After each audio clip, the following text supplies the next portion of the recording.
9 erreurs que vous commettez à chaque fois que vous essayez de retrouver le ventre plat. 9 erreurs que nous allons disséquer, creuser en profondeur pour vous en livrer l'essence véritable en exclusivité sur Nutrition TV.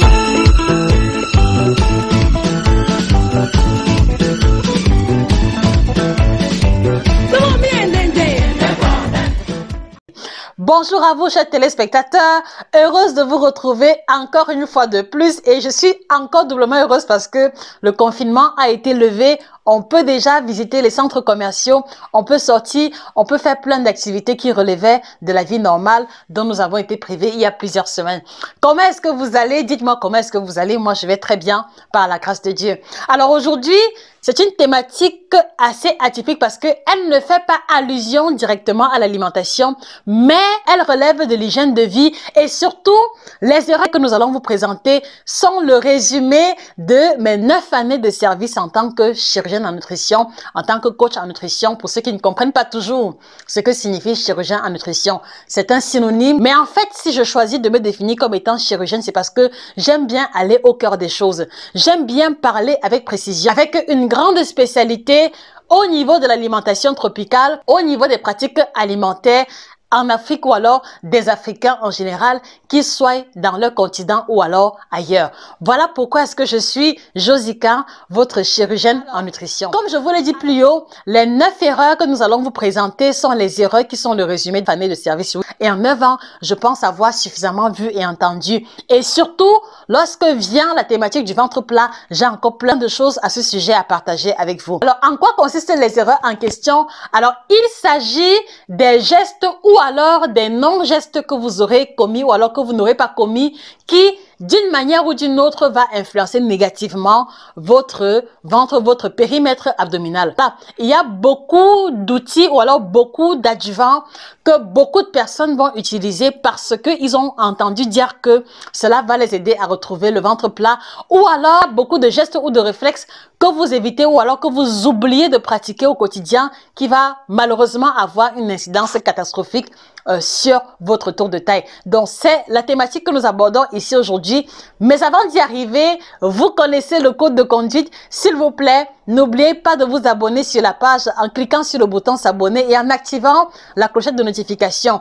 Nous sommes déjà à notre 4e vidéo au sujet du ventre plat et il y a encore plein d'autres vidéos et sur la thématique et sur bien d'autres thématiques à venir. Donc, pour ne pas les rater, activez la clochette de notification et s'il vous plaît, prenez la résolution de partager cette vidéo avec un ami, une connaissance qui a un ventre proéminent ou alors qui n'arrive pas à trouver un ventre proéminent. Je suis certaine qu'elle trouvera réponse à beaucoup de ces questions dans cette vidéo. La première erreur que vous commettez, elle se résume à un outil que je vais vous présenter. J'espère que vous allez réussir à deviner. Alors, qu'est-ce que c'est que ça? Est-ce que vous savez ce que c'est? Voilà. Est-ce que vous avez pu deviner de quoi est-ce qu'il est question? Peut-être qu'il faut que je me rapproche pour que vous puissiez mieux apprécier. Voilà. Qui a deviné ce que c'est que ceci? Alors, vous avez deviné, n'est-ce pas? Il s'agit d'une gaine. Il s'agit d'une gaine. Alors, pourquoi est-ce que l'erreur numéro 1 se résume par la gaine? Alors, en fait, lui, il me rappelle beaucoup de souvenirs parce que pendant de longues années, il a été mon compagnon de toujours. Pendant de longues années où je bataillais pour retrouver un ventre plat, la gaine était mon ami de toujours. Mais malheureusement, il faut que je vous le dise, la gaine est un faux ami.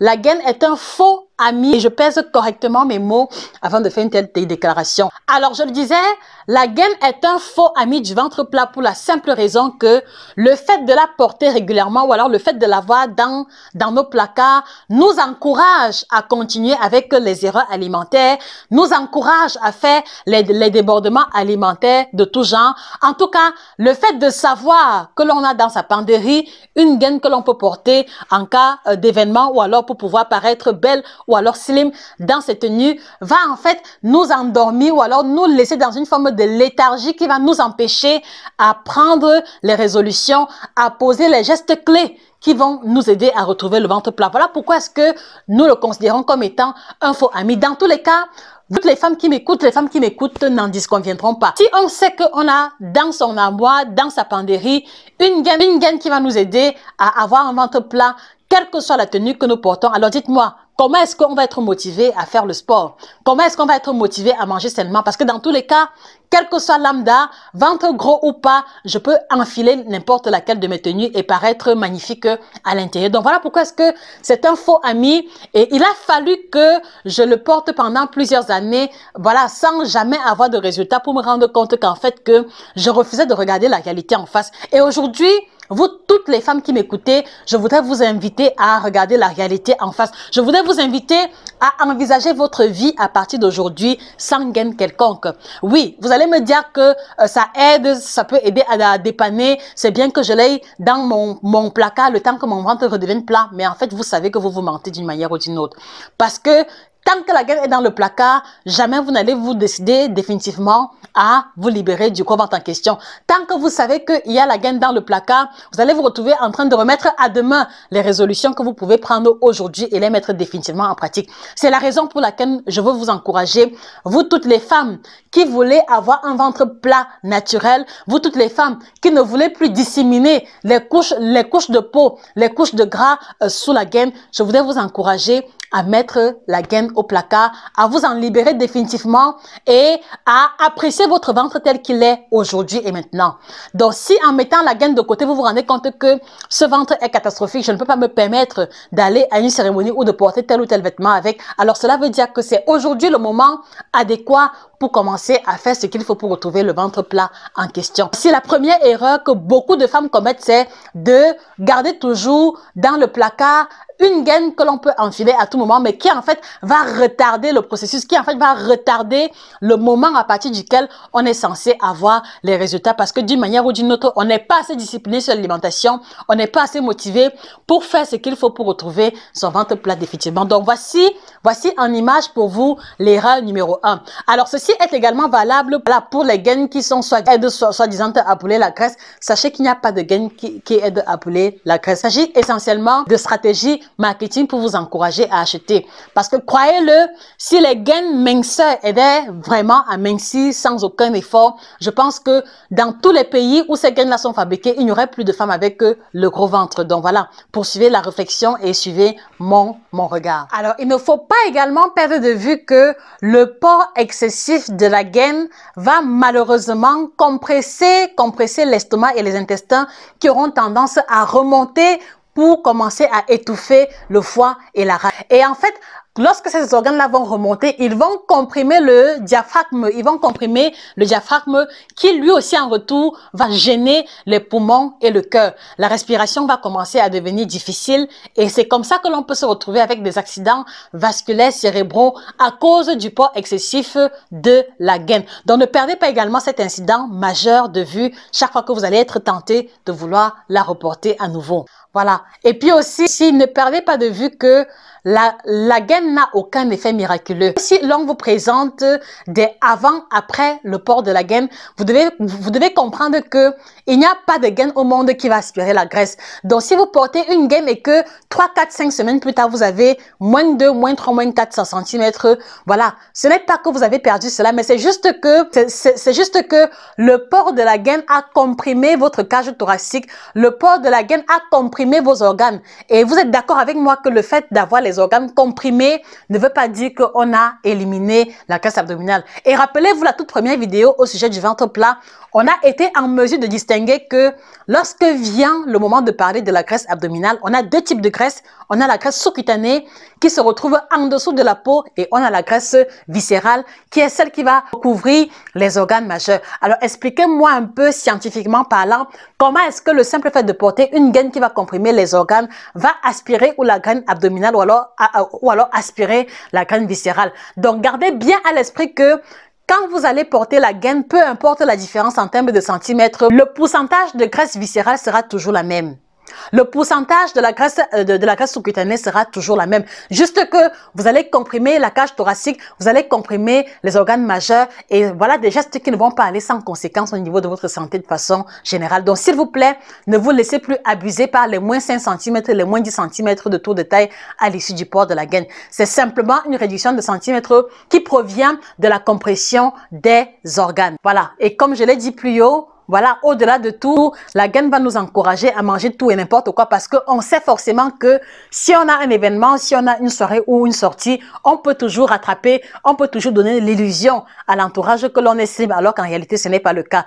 S'il vous plaît, que vous ayez un ventre proéminent à l'issue de la grossesse ou pas, commencez par assumer votre ventre. Et je pense que à force de le voir et à force de ne pas l'apprécier, vous allez encore être doublement motivé, vous allez encore maximiser les efforts nécessaires pour retrouver votre ventre plat. Dans tous les cas, pour les femmes qui ont accouché ou alors pour les femmes qui n'ont pas encore enfanté, dans le guide complet du ventre plat, vous allez retrouver tous les gestes que les femmes qui ont accouché doivent poser pour pouvoir retrouver le ventre plat. Passe essentiellement par la rééducation du périnée qui était amplement détaillée dans l'ouvrage en question. Alors dites-moi, vous me préférez avec ou sans lunettes?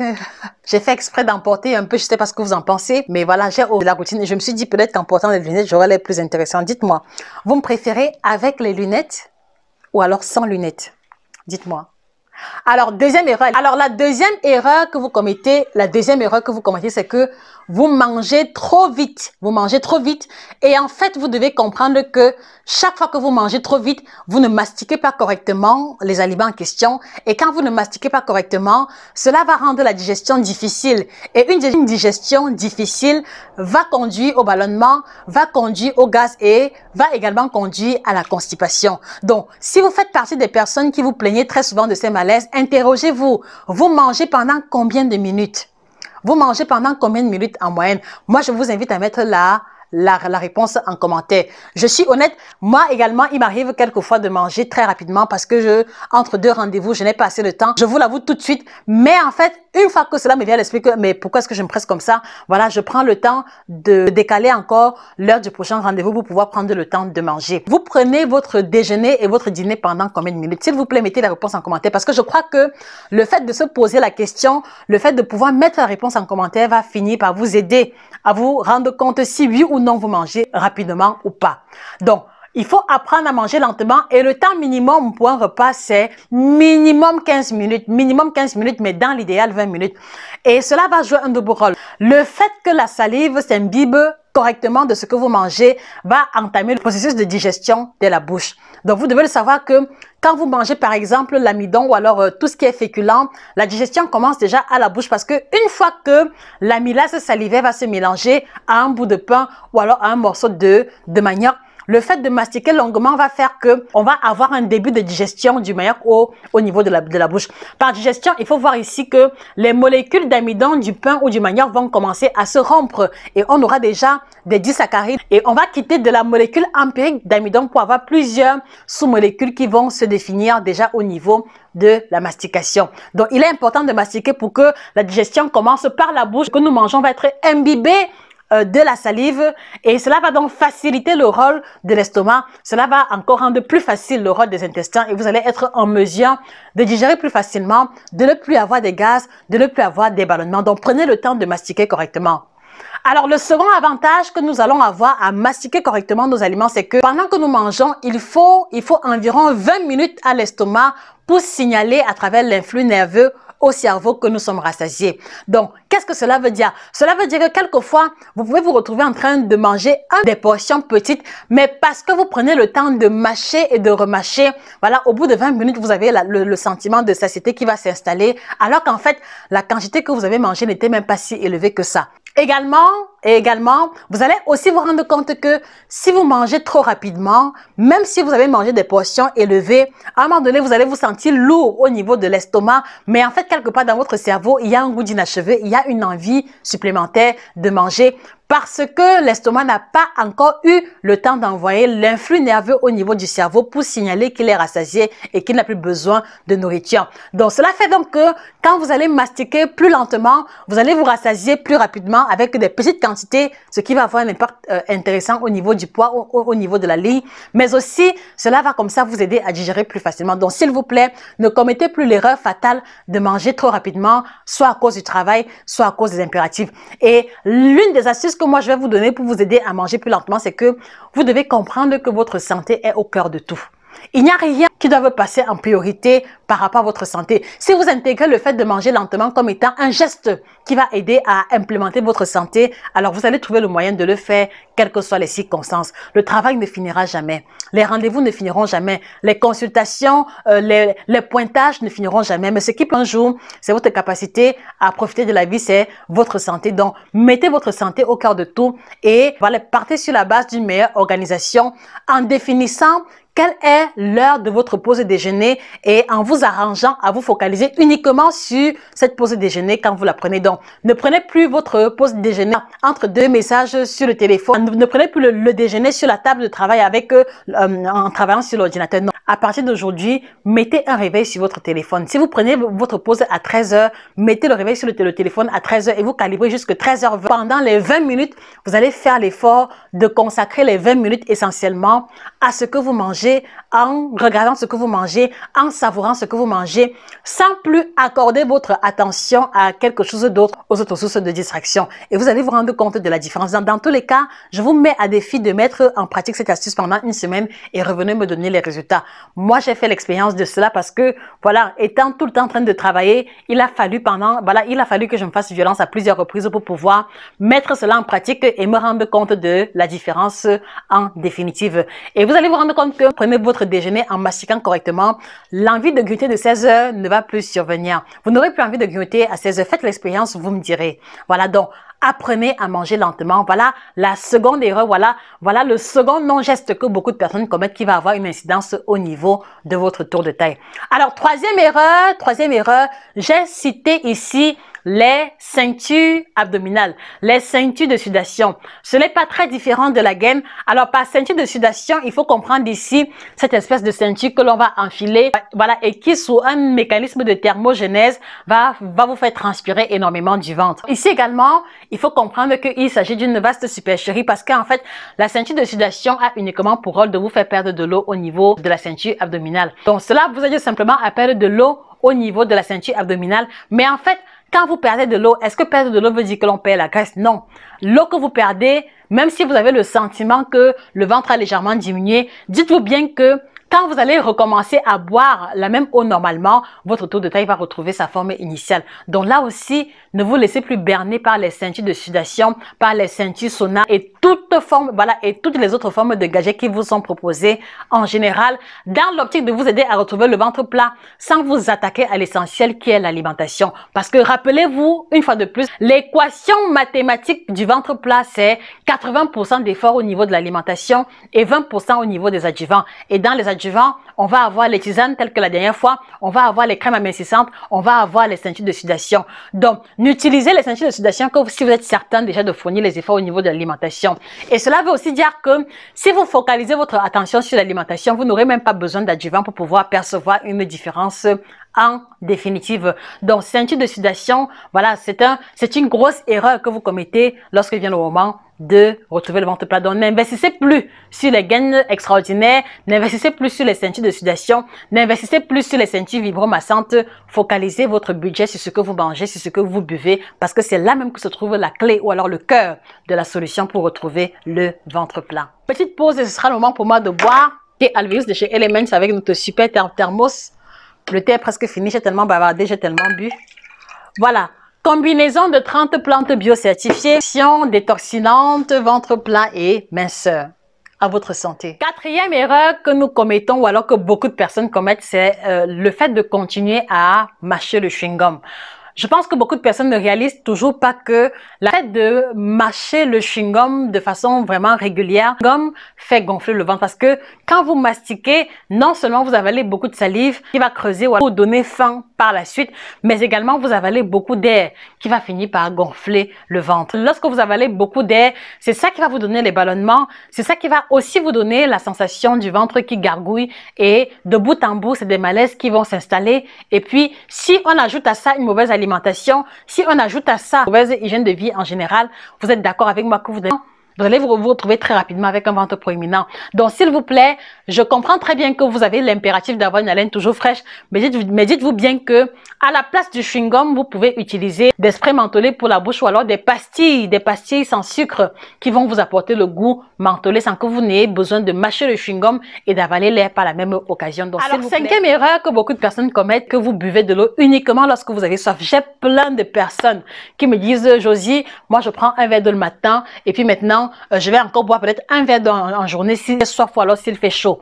Voilà. Donc, vous devez vous rendre compte que on ne boit pas de l'eau uniquement que lorsqu'on a soif. Vous devez comprendre que le dicton « l'eau c'est la vie » est fait à dessein. C'est-à-dire que l'eau c'est vraiment la vie. Et laissez-moi vous expliquer pourquoi. Alors, chaque fois que vous n'allez pas boire suffisamment, vous allez vous retrouver constipé. Chaque fois que vous n'allez pas boire suffisamment, vous allez stocker à l'intérieur de vous plein de toxines qui proviennent de votre alimentation de façon générale. Et chaque fois que vous n'allez pas boire suffisamment, vous pouvez également vous retrouver dans un contexte où vous mangez sans, mais en fait, c'est comme si vous n'apportez pas à vos cellules les nutriments. Je vous explique pourquoi. Alors, vous devez comprendre que l'eau est le conducteur par excellence, c'est-à-dire que c'est l'eau que nous buvons qui va conduire aux différentes cellules, aux différents compartiments de notre corps, les nutriments issus de l'alimentation. C'est l'eau qui va jouer ce rôle-là. Mais également, c'est l'eau que nous buvons qui va aussi conduire, à l'extérieur les différentes toxines qui sont issues de notre métabolisme. Donc, en fait, quand vous ne buvez pas suffisamment, vous ne donnez pas la possibilité à ce que vous avez mangé de retrouver les cellules pour une meilleure assimilation, une meilleure utilisation. Mais également, quand vous ne buvez pas suffisamment, vous stockez à l'intérieur de vous les toxines qui peuvent être les déchets de la nourriture, mais également les déchets de métabolisme tels que l'acide urique, l'acide lactique, etc. Et vous allez donc vous rendre compte que si, par exemple, vous mangez un plat de viande, voilà. Si, par exemple, vous mangez un plat de viande ou de poisson braisé avec du bâton de manioc, voilà un repas qui est très dense et que vous ne buvez pas assez. Imaginez un peu, prenez un plat de poisson braisé ou alors prenez un plat de poulet braisé ou alors dans un seau ou alors dans une marmite pendant 2, 3, 4 jours. 4 jours et après, vous revenez ouvrir.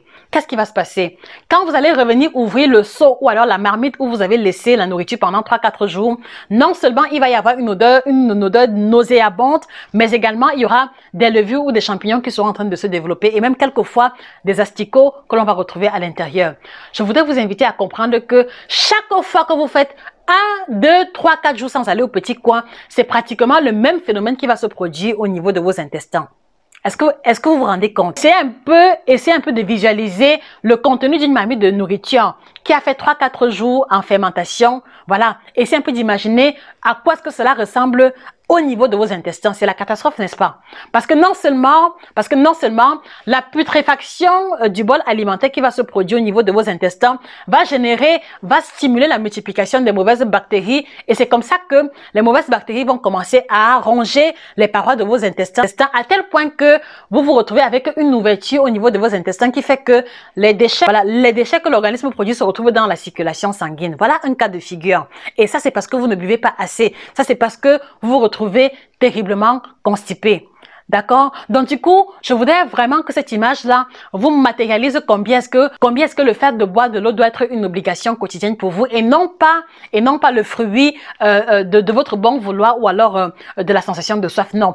Faites l'effort de boire au minimum 1,5 à 2 litres d'eau par jour. Bon, en fonction de votre poids, de votre taille et de votre âge. Mais minimum 1,5 est déjà un bon point de départ. Et quand nous parlons de 1,5 litres d'eau, s'il vous plaît, ne confondez pas l'eau du thé et l'eau de boisson. Parce que vous devez comprendre que l'eau du thé ou alors l'eau des infusions ont essentiellement une vocation diurétique, c'est-à-dire que ce sont des boissons qui vont aider l'organisme à perdre de l'eau. Donc, si vous buvez du thé 1,5 litre par jour et que vous ne buvez pas de l'eau à côté, sachez que vous êtes grandement déshydraté. Vous devez pouvoir le comprendre. Parce que très souvent en consultation, il y a beaucoup de personnes qui me disent « Ah oui, Josie, je ne bois pas beaucoup d'eau, mais je bois 2 litres de thé par jour. » C'est une erreur monumentale que vous commettez. Donc, vous devez apprendre à prendre 1,5 litre d'eau. Et puis maintenant, si en plus vous rajoutez à ça les tisanes et les infusions, d'accord. Mais en aucun cas, le café ou alors les infusions ne doivent se substituer à l'eau de boisson quotidienne. Parce que en fait, comme je l'ai dit, le thé, le café, les tisanes ont essentiellement une vocation. Donc, vous devez comprendre que le fait de boire 1 litre de café par jour va finir par vous rendre plus déshydraté qu'une personne qui ne boit pas de café et qui n'a rien bu. D'accord? Parce que quand vous buvez le café, vous éliminez plus d'eau qu'à l'accoutumée. Donc, s'il vous plaît, intégrer dans votre téléphone un réveil ou alors un système qui va vous rappeler à chaque fois que vous devez boire de l'eau. C'est fondamental. Non seulement pour éliminer les déchets, mais également pour maintenir votre corps hydraté, conduire aux cellules les nutriments et conduire à l'extérieur les déchets de métabolisme. C'est vraiment fondamental. Voilà la 5e erreur que vous commettez lorsque vient le moment de retrouver le ventre plat. Alors vivement que vous vous retrouviez en train de boire suffisamment au quotidien parce que cela va influencer votre digestion, parce que cela va stimuler, cela va améliorer la digestion, cela va améliorer l'élimination et vous allez vous sentir beaucoup mieux à l'intérieur. Alors, 6e erreur que vous commettez, j'ai nommé ici l'excès d'abdominaux. Oui, ne tirez pas sur moi à bout portant. L'excès d'abdominaux peut aussi être un geste que vous allez poser et qui ne va pas vous conduire au résultat. Je m'explique. Alors, très souvent, beaucoup de personnes qui veulent retrouver le ventre plat se lancent dans une série acharnée d'exercices abdominaux. Ce n'est pas mauvais, mais en fait, vous devez comprendre que si vous vous mettez à faire les abdominaux de façon acharnée, alors que vous avez 10, 15, 20 kilos de surcharge pondérale, en fait, vous n'allez pas avoir de résultats parce que vous êtes déjà en surpoids à la base et donc, tous les efforts que vous allez fournir à travers les abdominaux et les exercices divers ne vont pas produire du résultat. C'est la raison pour laquelle, avant de commencer à faire les abdominaux, rassurez-vous d'abord que vous n'avez pas des kilos en excédent. Donc, en fait, si vous voulez, la pratique des exercices abdominaux doit venir renforcer déjà l'alimentation que vous corrigez, doit venir simplement aider à dessiner les abdominaux qui sont déjà présents et qui ne demandent qu'à être visibles. D'accord? Voilà, parce que sinon, vous allez faire plein d'exercices abdominaux, mais en fait, vous allez vous retrouver avec un ventre qui devient de plus en plus dur. De plus en plus dur parce que vous travaillez les abdominaux qui sont à l'intérieur, qui sont cachés sous la couche de graisse et jamais les abdominaux ne vont apparaître. Donc, vous devez comprendre que les exercices abdominaux peuvent conduire à un taux de taille plus élevé si vous les faites de façon abusive, étant déjà en surpoids, étant déjà obèse. Donc, rappelez-vous encore une fois de plus, le ventre plat, c'est 80% d'alimentation et 20% d'adjuvants, entre autres le sport et les tisanes. Donc, il est important de commencer à corriger l'alimentation avant de se tourner définitivement vers les exercices abdominaux. Voici l'autre erreur que beaucoup de personnes commettent. Alors, autre erreur que vous commettez, bon, c'est mon opinion personnelle, la liposuction. Il y a plein de personnes qui font le choix d'aller se faire aspirer la graisse au niveau du ventre pour avoir le ventre plat. Ce n'est pas mauvais en général, mais revenons encore aux fondamentaux. Alors, au commencement, quand nous parlons de la graisse du ventre, il y a deux types de graisse. Nous l'avons déjà souligné ici. Il y a la graisse sous-cutanée, il y a la graisse viscérale. Et en fait, quand vous allez faire la liposuction, c'est essentiellement la graisse sous-cutanée qui va être aspirée. Et la question que vous devez vous poser, ok, j'ai enlevé la graisse qui est en bas de la peau. Qu'en est-il de la graisse viscérale? Qu'en est-il de la graisse qui entoure mon foie? Qu'en est-il de la graisse qui entoure mon cœur? Qu'en est-il de la graisse qui entoure mes intestins? Voilà, parce que au finish, la question que moi je vous pose, c'est simplement pour vous aider à vous faire comprendre que la problématique du ventre plat, la problématique du taux de taille adéquat est davantage orientée pour des préoccupations de santé que des préoccupations esthétiques. Donc, quand vous allez faire la liposuction, vous allez aspirer toute la graisse sous-cutanée, mais maintenant, la graisse qui entoure vos organes, qu'en est-il? Donc, vous allez vous retrouver dans une posture où vous avez le ventre apparemment plat, mais en fait, vos organes souffrent d'étouffement à cause des couches de gras qui les entourent et qui freinent grandement leur fonctionnement. Donc, c'est pour ça qu'au finish, la meilleure solution pour retrouver le ventre plat ne sera pas dans la chirurgie esthétique, ne sera pas dans la liposuction, mais davantage au niveau de l'alimentation qui va imparter non seulement et la graisse viscérale et la graisse sous-cutanée. Donc, ne commettez pas l'erreur de dépenser des tonnes ou alors de grosses sommes d'argent pour pouvoir faire une liposuction qui va seulement vous enlever la graisse sous-cutanée et laisser présente la graisse viscérale qui est la graisse la plus dangereuse parce qu'elle est celle qui recouvre les organes majeurs. Alors, ce sera également pareil avec cette autre erreur que vous commettez. Ce sera également pareil avec les crèmes amincissantes. Oui, il y a plein de femmes qui utilisent les crèmes amincissantes dans l'espoir d'un taux de taille plus fin. Donc, vous vous rendez bien compte que de la même manière que la liposuction va s'attaquer uniquement à la graisse sous-cutanée, ce sera également pareil pour les crèmes amincissantes. Donc, encore même que les crèmes amincissantes pour être efficaces, il faut utiliser pendant au moins 4 semaines pour commencer à avoir des débuts de résultats.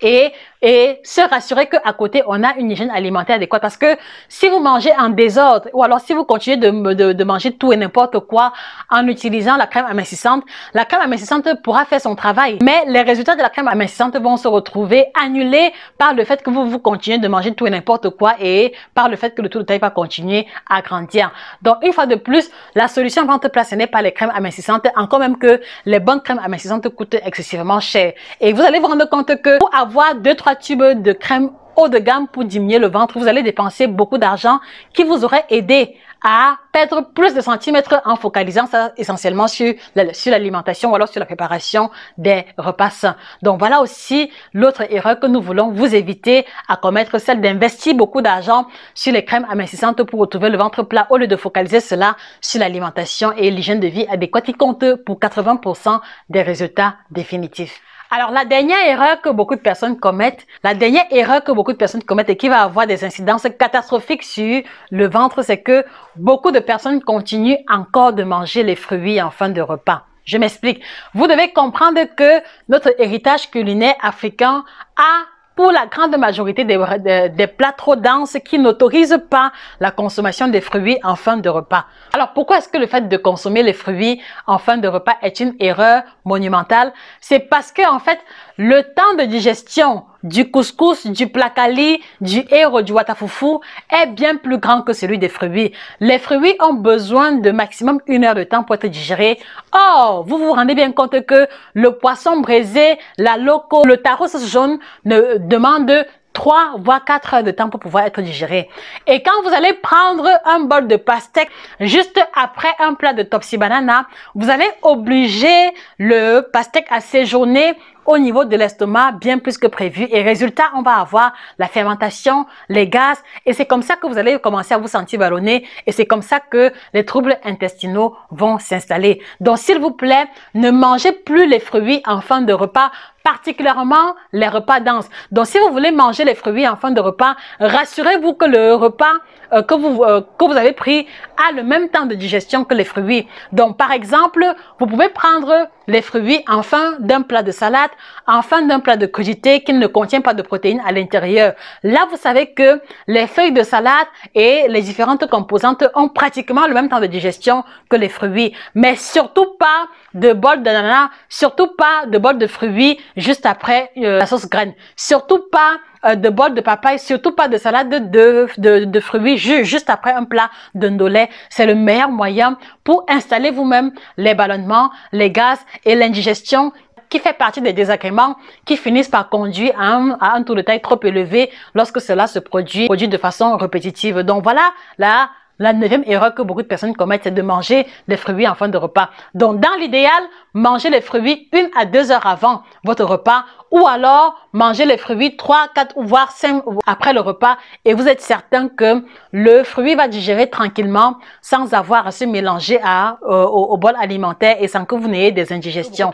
Alors, voilà, moi, la question que je vous pose, quelle est l'erreur qui vous a le plus marqué et dans laquelle vous vous identifiez? Ne manquez pas de mettre cela en commentaire. Donc, voilà, mettez cela en commentaire. Et s'il vous plaît, ne manquez pas de vous abonner sur la page parce qu'on a encore du contenu à venir au sujet du ventre plat. Je vous l'ai dit, je vous ai fait la promesse, c'est celle de décortiquer, de creuser en profondeur toutes les thématiques. N'oubliez pas de vous abonner sur la page et n'oubliez pas de partager cette vidéo à une amie ou une connaissance, s'il vous plaît. Donnez la possibilité à vos amis, à vos contacts, à vos connaissances de prendre conscience de ces erreurs-là pour pouvoir les corriger. Donc, ne manquez pas de les partager sur vos différents réseaux sociaux afin que beaucoup de personnes puissent avoir l'information et se retrouver en train de changer radicalement d'hygiène de vie alimentaire. Vous aurez grandement participé à sauver des vies et aider beaucoup de personnes à retrouver le ventre plat. Merci beaucoup pour votre attention. Je ne saurais me séparer sans vous encourager de vous procurer notre collection d'ouvrages. Donc, vous avez le guide complet du ventre plat qui présente également des cas de figure concrets que moi j'ai eu à avoir en consultation. Voilà, donc j'ai changé les noms, mais vous allez vous rendre compte un peu de ce que les gens pensent du ventre plat. Vous allez aller à la découverte de toutes les pratiques que les gens font souvent pour retrouver le ventre plat, mais qui malheureusement n'apportent pas de résultats. Il se pourrait que vous vous retrouviez à l'intérieur, donc ne manquez pas de commander votre ouvrage, le guide complet du ventre plat. Second ouvrage, 9 aliments tropicaux qui vous aideront à changer radicalement votre santé. Lui aussi, il revient sur les aliments qui nous entourent, qui coûtent très moins cher et dont l'utilisation va nous aider à implémenter notre santé. C'est cet aliment que vous devez bannir de votre alimentation parce que là, il revient sur les aliments les plus consommés par les Africains, qu'il s'agisse d'Africains en Europe ou alors en Afrique. Donc, les aliments les plus consommés qui vont avoir une incidence catastrophique sur la santé de façon générale. Donc, lui aussi, ne manquez pas de vous procurer la collection parce que le changement d'alimentation commence par les bons gestes quotidiens, mais également par la connaissance. Si on n'a pas la connaissance, on ne sera pas en mesure d'avoir les bons gestes qui vont nous conduire au résultat. Et en ce sens-là, avoir une bibliographie typiquement focalisée sur l'alimentation africaine est un must pour tout le monde. C'était Josie K, votre chirurgienne en nutrition, spécialiste de l'alimentation tropicale, passionné, vraiment plus que passionné d'alimentation. Merci encore pour votre attention. Merci d'être toujours présent. Merci de partager la vidéo. Passez une excellente journée et que le bien-être vous accompagne. Et s'il vous plaît, ne manquez pas de vous procurer le kit détox qui a une triple action, ventre plat, détox et minceur, pour vous aider à vous soulager des ballonnements, pour vous aider à résoudre le problème de constipation si tel est votre cas, et vous aurez déjà marqué un pas énorme vers la retrouvaille du ventre plat. Josie K, à votre service. Bonne journée à vous et on se dit à très bientôt. Au revoir.